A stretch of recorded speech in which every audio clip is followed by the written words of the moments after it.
Good morning everyone. 12th class कल की class में हमने ट्रांसक्रिप्शन के टॉपिक को कवर किया था और transcription is formation of RNA from the DNA. ठीक है ना। ट्रांसक्रिप्शन क्या है? आरएनए का बनना फ्रॉम द डीएनए, डीएनए से आरएनए का बनना, इसे हम क्या कहते हैं? ट्रांसक्रिप्शन कहते हैं। तो इसके अंदर आरएनए पॉलीमरेज एंजाइम अपना रोल प्ले करता है और आरएनए को पॉलीमराइज करता है। और इसमें 3 स्टेप्स थे: इनिशिएशन, इलोंगेशन एंड टर्मिनेशन।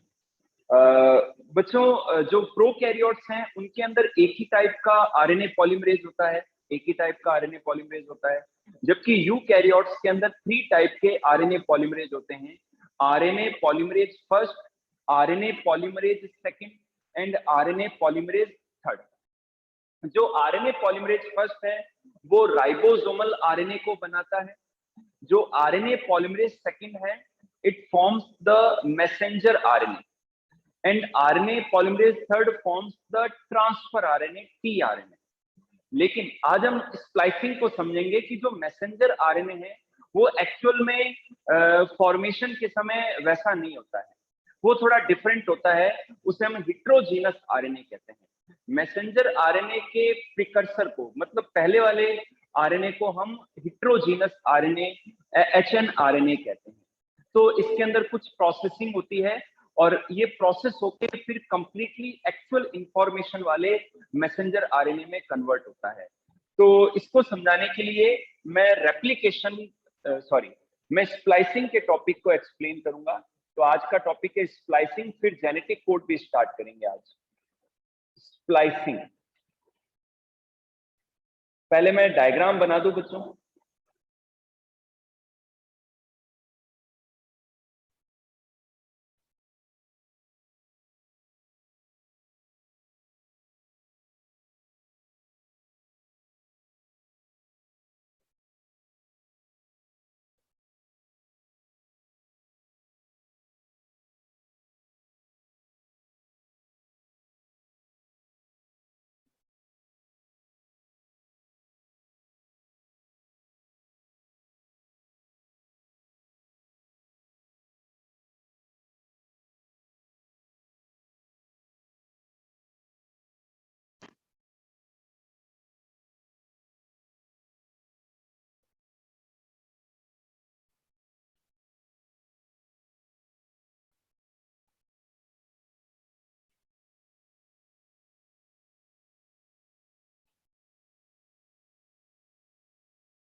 बच्चों आप ये डायग्राम देख लें, स्प्लाइसिंग के बारे में है। और मैं बता दूं बच्चों के अपन आगे आरएनए के टाइप्स भी पढ़ेंगे। तो ribosomal RNA, messenger RNA and tRNA, transfer RNA. ठीक है। तो लेकिन होता क्या है कि जो आरएनए पॉलीमरेज सेकंड है वो मैसेंजर आरएनए को बनाता है, लेकिन मैसेंजर आरएनए से पहले एक और आरएनए बनता है जिसे हम एचएन आरएनए या हिट्रोजीनस आरएनए कहते हैं। अच्छा, एक चीज मैं बता दूं आपको, जो मैसेंजर आरएनए है वही न्यूक्लियस से वो साइटोप्लाज्म में आता है, और मैसेंजर आरएनए, मैसेंजर का मतलब जो जिसके अंदर इंफॉर्मेशन है, तो मैसेंजर आरएनए के ऊपर ही राइबो न्यूक्लियोटाइड्स के फॉर्म में नाइट्रोजन बेसिस का अरेंजमेंट होता है, जेनेटिक कोड होते हैं, और मैसेंजर आरएनए के ऊपर ही राइबोसोम की सब यूनिट्स अटैच होती है और प्रोटीन का फॉर्मेशन होता है। तो मैसेंजर आरएनए से पहले बनता है एचएन आरएनए, हिट्रोजीनस आरएनए, जिसके अंदर कुछ ऐसे सीक्वेंसेस भी होते हैं जिनमें कोई भी जेनेटिक इंफॉर्मेशन नहीं होती। ठीक है ना। तो उन सेगमेंट्स को हम क्या कहते हैं, इंट्रॉन कहते हैं। ये बच्चों एचएन आरएनए है, हिट्रोजीनस आरएनए कहते हैं इन्हें। तो इनके वो सीक्वेंसेस जिनमें कोई इंफॉर्मेशन नहीं होती, कोई जेनेटिक कोडेड इंफॉर्मेशन नहीं होती, उन्हें हम इंट्रॉन कहते हैं, और जहां पर इंफॉर्मेशन होती है उन्हें हम एक्सोन कहते हैं। इंट्रॉन्स को हम इंटरवेनिंग सीक्वेंसेस भी कहते हैं। तो ये जरूरी है कि ऐसे आरएनए को प्रोसेस किया जाए और एक्चुअल इंफॉर्मेशन आरएनए, इंफॉर्मेशन वाले आरएनए के अंदर कन्वर्ट किया जाए। तो एचएन आरएनए, हिट्रोजीनस आरएनए को मैसेंजर आरएनए में कन्वर्ट किया जाता है स्प्लाइसिंग के प्रोसेस के द्वारा in eukaryotic cells, eukaryotic cells के अंदर। ठीक है बच्चों। तो यहां पर क्या होता है कि एक स्पेसिफिक टाइप का आरएनए, एक स्पेसिफिक टाइप का आरएनए जिसे हम स्मॉल न्यूक्लियर आरएनए कहते हैं। क्या कहते हैं? स्मॉल न्यूक्लियर आरएनए कहते हैं। वो ऐसे राउंडेड होकर और इंट्रॉन के ऊपर आ जाते हैं और यहाँ ये मूव करते हैं। तो इन्हें हम कहते हैं स्प्लाइसियोसोम। क्या कहते हैं? स्प्लाइसियोसोम कहते हैं। तो ये जो स्प्लाइसियोसोम है ये यहाँ पर कट लगाते जाते हैं। कट लगाने से क्या होता है कि ये जो इंट्रॉन पार्ट है ये रिलीज हो जाते हैं। तो ये जो इंट्रॉन्स हैं ये रिलीज हो गए और ये अलग हो गए, और रिमेनिंग जो एक्सोन पार्ट है वो वापस से रीजॉइन हो जाते हैं और एक कॉन्टिन्यूअस नाइट्रोजन बेसिस वाले जेनेटिक कोड वाले मैसेंजर आरएनए में कन्वर्ट हो जाते हैं। तो ये प्रोसेस्ड आरएनए है जिसे मैसेंजर आरएनए कहते हैं। अब इनमें बच्चों यहाँ एक कंपटीशन का क्वेश्चन और है कि जो मैसेंजर आरएनए इनके 5 प्राइम और 3 प्राइम एंड पर कैपिंग और टेलिंग भी होती है। कैपिंग कैसे होती है कि जो 5 प्राइम वाला एंड है वहां पर 7 मिथाइल ग्वेनोसिन ट्राइफॉस्फेट पाया जाता है, इसे हम कहते हैं capping. 7 methyl guanosine triphosphate, 7 methyl guanosine triphosphate की कैपिंग होती है। और जो टेल वाला पार्ट है यहाँ पर टेलिंग होती है पॉली ए। पॉली ए का मतलब है 200 से 300, 200 से 300 न्यूक्लियोटाइड्स एडिनिन नाइट्रोजन बेस वाले बार बार रिपीट होते हैं। तो इस पार्ट को हम क्या कहते हैं? टेलिंग कहते हैं। तो इस तरीके से प्रोसेस्ड एमआरएनए कुछ इस तरीके से होता है और ये फिर अब रेडी होता है प्रोटीन फॉर्मेशन के लिए। ठीक है बच्चों। तो इस कंप्लीट प्रोसेस को हम क्या कहते हैं? स्प्लाइसिंग कहते हैं। ओके। तो एक बार आप डायग्राम देख लें और देन फिर अपन नेक्स्ट टॉपिक लेते हैं, जेनेटिक कोड।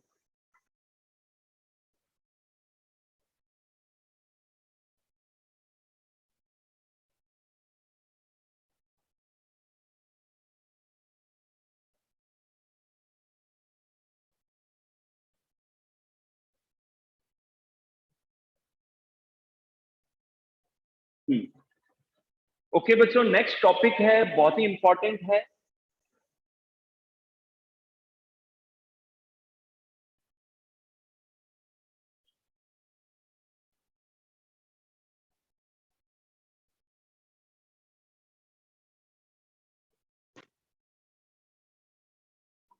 नेक्स्ट लेते हैं जेनेटिक कोड।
बच्चों जेनेटिक कोड या कोडोन क्या है?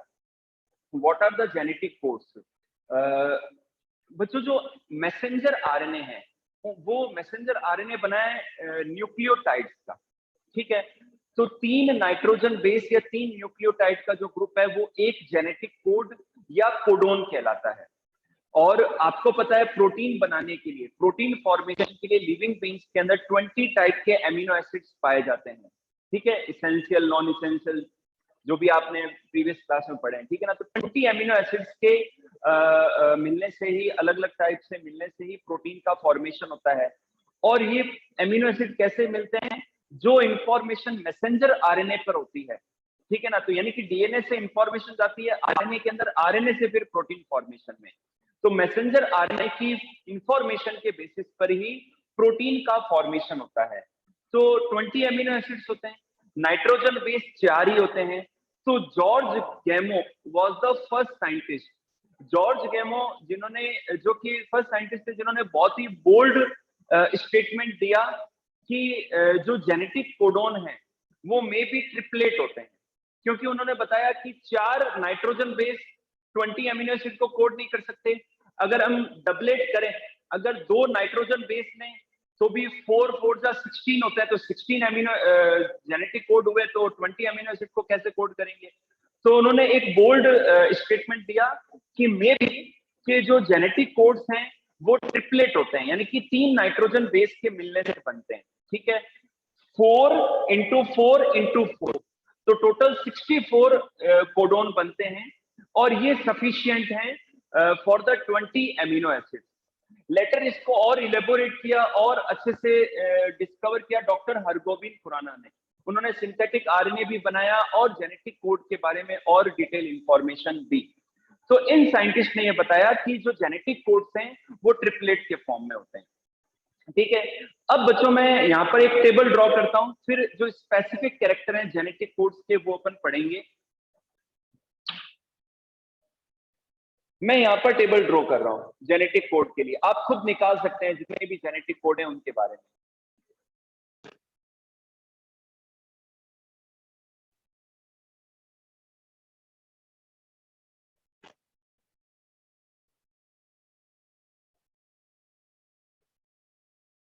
ये बच्चों आपके एनसीईआरटी बुक के सिलेबस में भी है, बुक में भी है ये टॉपिक, बुक में भी अच्छा दे रखा है।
हाँ, चलिए बच्चों, जेनेटिक कोड, अब आपको पता है 4 टाइप के नाइट्रोजन बेस होते हैं यूरेसिल आरएनए के अंदर, साइटोसिन, एडेनिन एंड ग्वानिन, ठीक है? इसी तरीके से uracil, cytosine, adenine and guanine, ठीक है? ये बच्चों फर्स्ट पोजीशन है, ये फर्स्ट पोजीशन नाइट्रोजन बेस के लिए। जेनेटिक कोड फाइंड आउट करते समय। और ये सेकंड पोजीशन है बच्चों, सेकंड पोजीशन।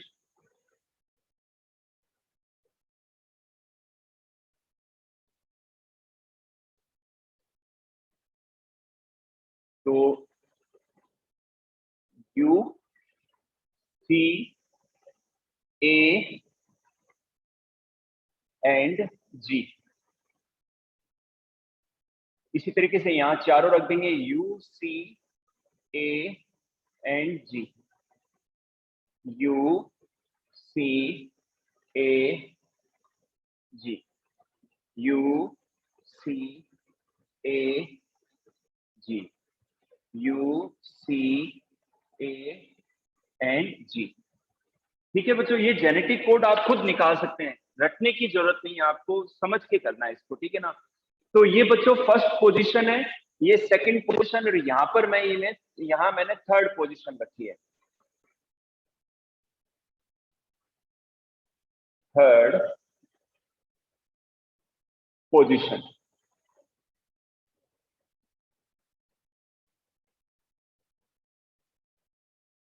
ठीक है बच्चों, थर्ड पोजीशन। अब देखिए जेनेटिक कोड बनाना कैसे है। यहां मैंने UCAG रखा है, यहां भी UCAG रखा है, यहां हर बॉक्स में मैंने 4 UCAG रखे हैं, ठीक है ना। अब सबसे पहले यहां के लिए लेते हैं you U U U you, और एक ये ले लेंगे यू। ठीक है बच्चों, फिर एक यू ये, एक यू ये, यू यू, और सेकंड वहां से लेंगे सी, फिर यू यू ए, और यू यू जी। देख लें आप एक बार कैसे बनाया है कि U U U, U U C, U U A and U U G. ठीक है, अब अपन इसका इनके साथ करेंगे तो U C U, U C C, U C A, U C and G. ठीक है, फिर इनका इनके साथ में U A U, U A C, U A A, U A G. इसी तरीके से इनका अब इससे करेंगे तो U G U, U C C, U sorry U G C, U G A and U G जी।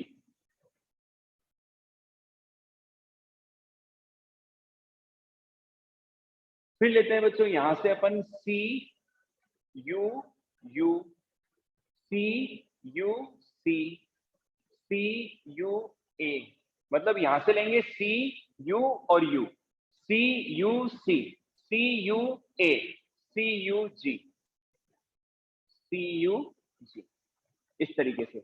अब इस सी का इस यहां से इसको बनाएंगे अपन सी सी यू, सी सी सी, सी सी ए, सी सी जी।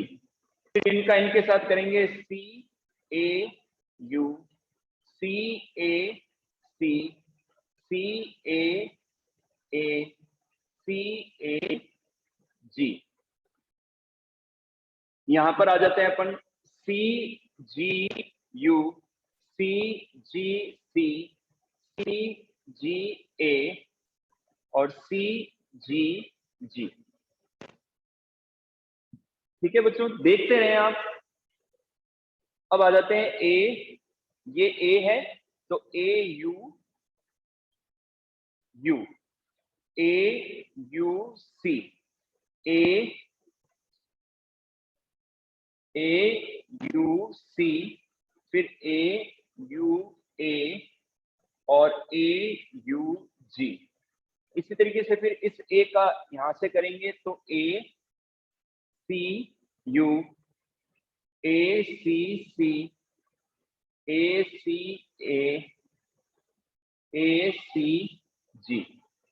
फिर इनका इनके साथ करेंगे तो AU AAC AAG AAU AAC AAA और AAG। फिर इनका इनके साथ करेंगे तो AGU AGC AGA and AGG। इसी तरीके से अब G का करेंगे तो GUU GUC GUA and GUG। ठीक है बच्चों। फिर G का C के साथ में तो GCU GCC GCA GCG। फिर GAU GAC GAA GAG। फिर अपन G का इनके साथ करेंगे तो GU GGC GGA and GGG। तो ये बच्चों 64, ये क्या है 64 जेनेटिक कोड्स हैं जो जॉर्ज गेमो के द्वारा जो सजेस्ट किए गए। और ये ट्रिपलेट है, ये क्या है ट्रिपलेट है। और सभी जो जेनेटिक कोड हैं किसी ना किसी एक एमिनो एसिड को कोड करते हैं। ठीक है बच्चों। तो अब इनके हम स्पेसिफिक कैरेक्टर्स की बात करते हैं कि क्या क्या इनके फीचर हैं। सबसे पहली बात कि जो जेनेटिक कोड है वो 64 है। जेनेटिक कोड या कोडोन कितने 64 हैं, लेकिन उनमें से केवल 61 कोडोन, जो 61 कोडोन्स हैं वो ही एमिनो एसिड्स को कोड करते हैं। 61 codons codes amino acid, amino acid. ठीक है। लेकिन बच्चों 3 कोडोन ऐसे हैं जो किसी भी एमिनो एसिड को कोड नहीं करते।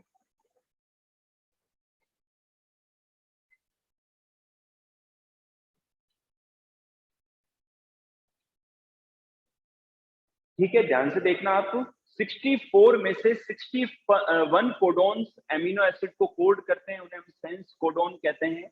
और जो 3 कोडोन है वो किसी एमिनो एसिड को कोड नहीं करते, किसी भी एमिनो एसिड को कोड नहीं करते, उन्हें हम नॉन सेंस कोडोन्स कहते हैं। क्या कहते हैं? कौन नॉन सेंस कोडोन्स कहते हैं।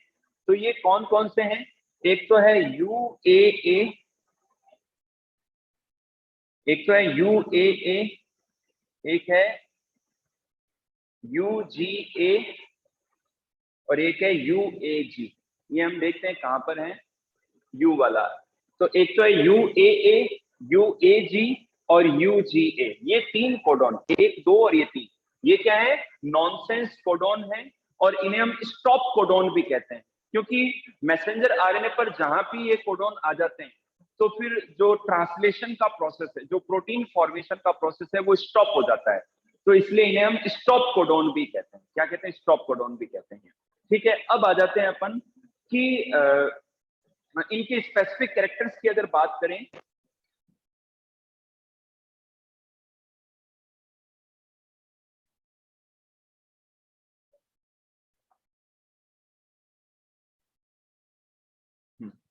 तो इनके स्पेसिफिक कैरेक्टर्स की बात करें तो each codon codes the amino acid.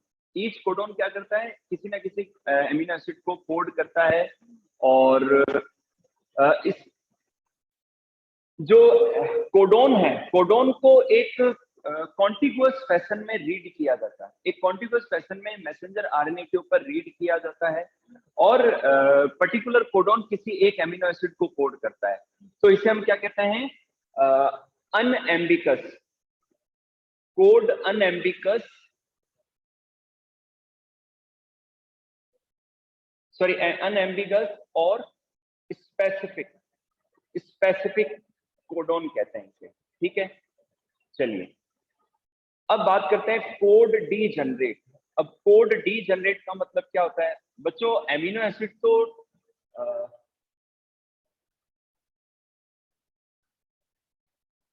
Code D generate का मतलब ये होता है कि जो एमिनो एसिड्स हैं वो तो 20 हैं और कोडोन 61 है जो उनको कोड करते हैं।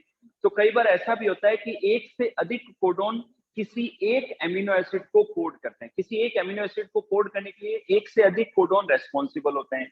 तो उसे हम क्या कहते हैं? कोड डी जनरेट कहते हैं। क्या कहते हैं? कोड डी जनरेट कहते हैं। ठीक है। अब एक और बात बच्चों, बैक्टीरिया से लेकर यूकैरियोटिक हायर एनिमल या प्लांट तक जो कोडोन है वो यूनिवर्सल है। कोडोन क्या होते हैं? यूनिवर्सल होते हैं।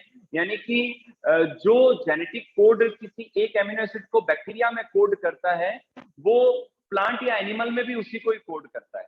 मान लो एयूजी है, तो जो एयूजी कोडोन है वो मेथियोनिन को कोड करता है, तो बैक्टीरिया में भी मेथियोनिन को करता है, ह्यूमन में भी मेथियोनिन को ही कोड करता है। तो यहाँ पर जो जेनेटिक कोड है वो यूनिवर्सल होता है। कुछ एक्सेप्शन माइटोकॉन्ड्रिया के केस में देखे जाते हैं। ठीक है। इसके बाद में जो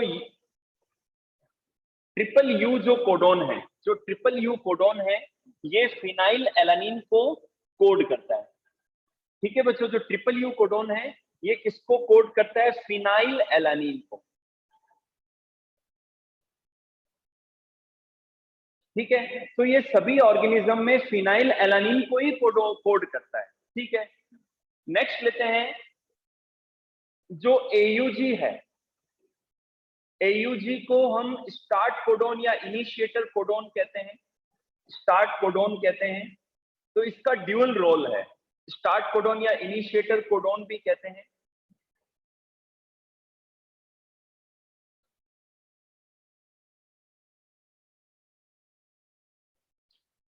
इस टॉपिक को अच्छे से कर रहे हैं, थोड़ा टाइम लग रहा है इसमें, लेकिन समझ में आने के बाद कहीं दिक्कत नहीं आएगी।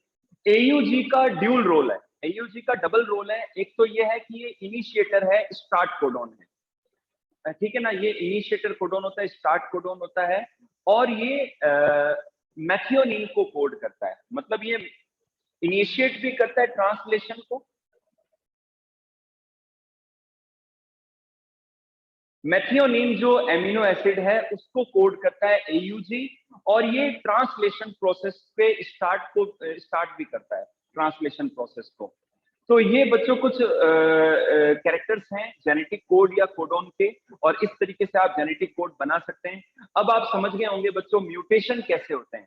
बच्चों सपोज करो किसी डीएनए के अंदर कोई एक डीऑक्सी न्यूक्लियोटाइड या नाइट्रोजन बेस चेंज हो गया, तो उसकी वजह से उससे जो आरएनए बनेगा उसके अंदर भी न्यूक्लियोटाइड का चेंज आएगा, और जो जेनेटिक कोड है वो चेंज हो जाएगा। जैसे ही जेनेटिक कोड चेंज होगा तो उससे रिलेटेड जो एमिनो एसिड है वो चेंज हो जाएगा, और एमिनो एसिड के चेंज होने पर प्रोटीन का चेंजेस आ जाएगा। जैसे कि आपने सिकल सेल एनीमिया चैप्टर 5 में पढ़ा था, तो वहां पर जो हीमोग्लोबिन की चेन है उसमें 6 नंबर पर जो ग्लूटामिन होता है वो चेंज हो जाता है, और वहां पर वेलिन आ जाता है। तो इस तरीके से बच्चों लिविंग ऑर्गेनिजम्स के अंदर जेनेटिक कोड्स पे चेंज होके एमिनो एसिड के चेंज होने से म्यूटेशंस कॉज होते हैं। ठीक है। तो आज इतना ही करेंगे। आज इन दोनों टॉपिक को आप अच्छे से रीड करना, बुक में भी दे रखा है splicing and genetic code. Remaining part को अपन कल की क्लास में डिस्कस करेंगे। ठीक है। अगर आपको कुछ पूछना है तो हैंड रेज कर दें।